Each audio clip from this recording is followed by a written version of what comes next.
Bismillahirrahmanirrahim. Assalamu alaikum and good morning, dear colleagues from the media. I welcome you to the Ministry of Foreign Affairs. Let me begin with the opening statement and then we'll open the floor for questions. The highlight of this week, ladies and gentlemen, has been the Makkah al-Mukarramah Summit for Joint Defense held on 7th August 2026, bringing together the leaderships of Pakistan, Saudi Arabia and Turkey. The Makkah Joint Defense Agreement, which you all covered extensively, reflects the three nations' commitment to further strengthen their collective security and promoting peace, security and stability in the region and beyond. This agreement is a natural step in the long-standing brotherly relations among the three countries, and it displays our resolve for sharing the burden of regional peace and security. The agreement is purely defensive in nature and allows unified efforts to confront threats and security challenges to the member states. In his message on the 10th of August on this agreement, the Deputy Prime Minister, Foreign Minister, Senator Mohammad Ishaq Dar warmly facilitated the nation on signing of this agreement, describing it as a historic milestone. The DPM underscored that under the leadership of Prime Minister Mohammad Shahbaz Sharif, Chief of Defence Forces and Field Marshal Syed Asim Munir, and the Foreign Office under his own leadership, Pakistan played a pivotal role in bringing this historic Makkah Accord to fruition. He commended the leadership in safeguarding Pakistan's national interest and strengthening strategic partnership with Saudi Arabia and Turkey. Ladies and gentlemen, Pakistan remains engaged alongside our brotherly states in sincere efforts to resolve the crisis in the Middle East and the Gulf. Pakistan is making all-out efforts to bring the two parties to negotiating table, Islamabad MOU, and pave the way for peace and stability in the region. Pakistan will continue to offset spoilers using direct and indirect channels and enable continuation of constructive dialogue to resolve all outstanding issues. And in the context of our peace efforts, on August 10th, the Deputy Prime Minister, Foreign Minister held telephone conversations with Saudi Arabia, Iran and Kuwait. So these were three conversations in one day. With the Foreign Minister of Saudi Arabia, Prince Faisal bin Farhan, the DPM discussed bilateral and multilateral cooperation, regional developments and the importance of close coordination. And in his conversation with Iranian Foreign Minister Abbas Araghchi the same day, the two leaders exchanged views on regional and international developments, efforts to promote peace and stability, and the Makkah Joint Defense Agreement. He also spoke with the Kuwaiti Foreign Minister, Sheikh Jarrah Jabir Al-Ahmad Al-Sabah, with discussion focusing on the Makkah Agreement, regional development, Pakistan-Kuwait relations, and the follow-up of the visit of the Foreign Minister of Kuwait, particularly in the context of enhanced bilateral cooperation and investments.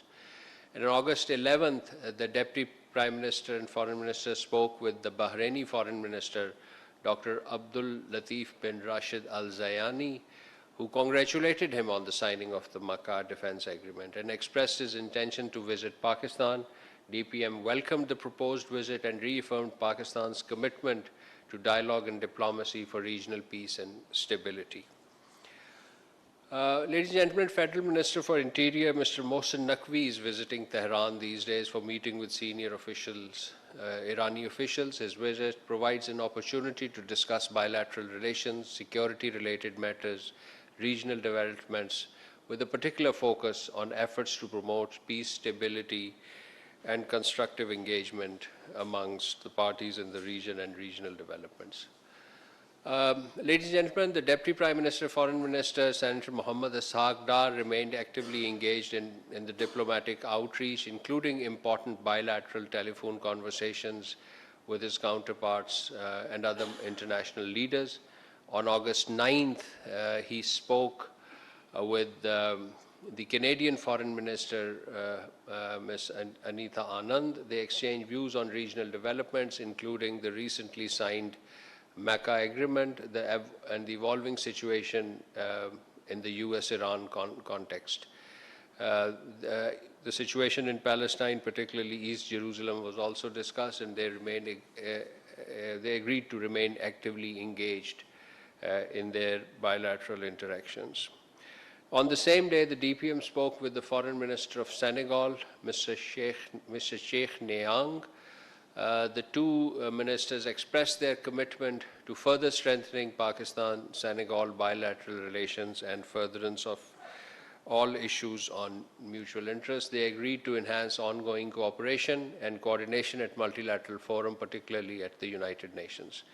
The Deputy Foreign Minister also held a telephone conversation with President Felix Tshisekedi of the Democratic Republic of Congo and former President of Guinea-Bissau, Umaro Sissoco Embalo, on the 10th of August. He briefed them on the contours and significance of the Makkah Agreement and its role in strengthening regional peace and security. He also discussed the importance of furtherance of Pakistan-DRC relations, including through high-level exchanges. Pakistan and New Zealand, ladies and gentlemen, held two important dialogues. One was the bilateral political consultations led by our Additional Secretary for Asia Pacific, Ambassador Ali Asad Gilani, and the second was the Joint Trade Committee meeting led by Secretary Commerce, Mr. Jawad Paul. On political consultations, this was the third round.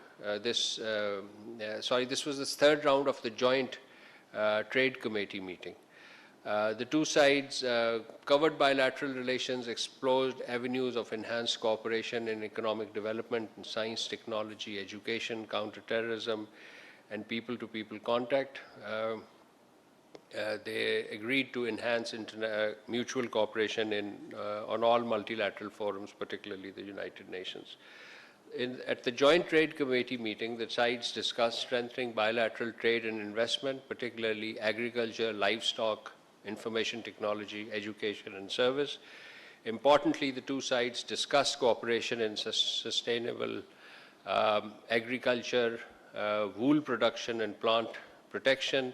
A key outcome of the visit was the signing of an education cooperation arrangement between Pakistan and New Zealand aimed at deepening collaboration in education sector and further enhancing education ties and ties between the students and educational institutions.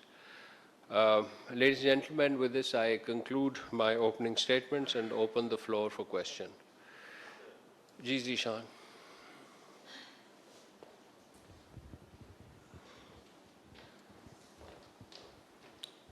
Thank you, Spokesperson Zishan Yousafzai from DawnNews. I have multiple questions, but I'll stick to one this time. And I want your comment on the recent attack by Houthis in Bab al-Mandab. This attack was on a commercial vessel, and crew members were killed, including 3 Pakistanis, and while 11 Pakistani and Indonesian sailors were rescued. So Foreign Office has issued a statement before these Houthi attacks, so I wish your comment on it. Thank you. Yes, this is a sad development that took place last evening, and our Deputy Prime Minister and Foreign Minister has just issued a statement on X platform. Please do refer to that. We learned with deep concern about this unfortunate incident involving an attack on commercial vessels. This was a commercial vessel in the Red Sea. According to the information available as of now, 3 Pakistani nationals have lost their lives and 1 has sustained injuries. We extend our heartfelt condolences to the bereaved families. Pakistan strongly condemns this attack on a non-combatant commercial vessel. Such attacks endanger innocent lives, constitute a violation of international law, and a serious threat to freedom of navigation, maritime security, and the safety of commercial shipping in the Red Sea. We are in contact with the relevant Saudi authorities. In fact, the Deputy Prime Minister, Foreign Minister has instructed our mission in Riyadh to keep in touch with the Saudi authorities. as well as the internationally recognized government of Yemen to ascertain further details of the incident and the circumstances surrounding it. Efforts are also underway in coordination with the concerned authorities for the retrieval and repatriation of the mortal remains of the deceased Pakistani nationals, as well as for the necessary medical assistance to the injured national. The government of Pakistan will continue to closely follow the situation, and we'll share the details with the media as and when available. Let me add one point about this maritime coalition announced by KSA. It's related matter to this question. We support freedom of navigation and maritime security of international waterway under international law. Pakistan is a signatory of this coalition. We abide by its communique, and we are ready and willing to assist Saudi Arabia and other coalition partners in operationalization of this communique to preserve the safety and security of the global supply chain as well as the maritime traffic. Ji, sir. Thank you, sir. Indian MEA's spokesperson in his weekly briefing made comments on the recent protest in Azad Kashmir. What is your response on this particular matter, sir? Yes, we saw the statement. We categorically reject the baseless statement and allegations made by the Indian MEA regarding Azad Jammu and Kashmir. India's professed concerns for human rights in AJK is disingenuous,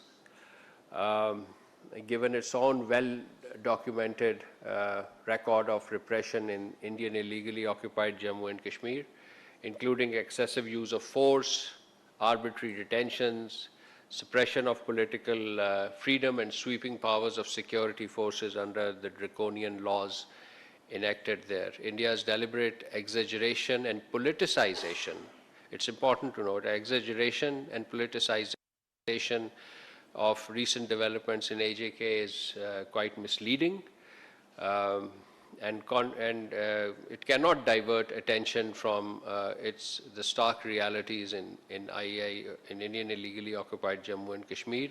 Pakistan remains fully committed to protection and fundamental rights of the democratic freedom of the people of Azad Jammu and Kashmir, including the inalienable right to self-determination of all people of Jammu and Kashmir. Rather than making such baseless statements regarding AJK, India would be well advised to honor the commitments made by its founding fathers and uphold the right of the people of Indian illegally occupied Jammu and Kashmir to freely determine their future through a UN-administered plebiscite in accordance with the UN Security Council resolutions. Ji.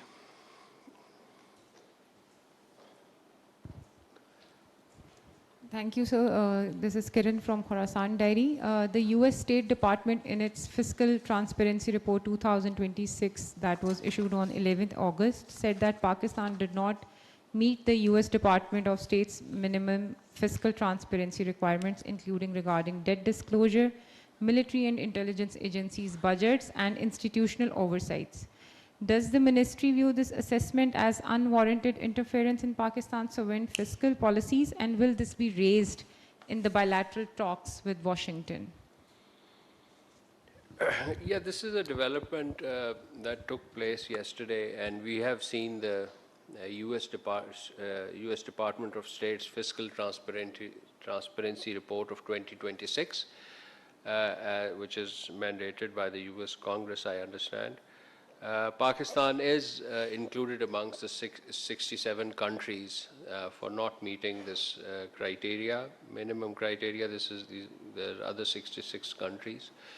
While Pakistan adheres to the internationally established best practices in respect of fiscal transparency, budgeting process and financial disclosure is also required to follow our own constitutional, legislative and regulatory framework.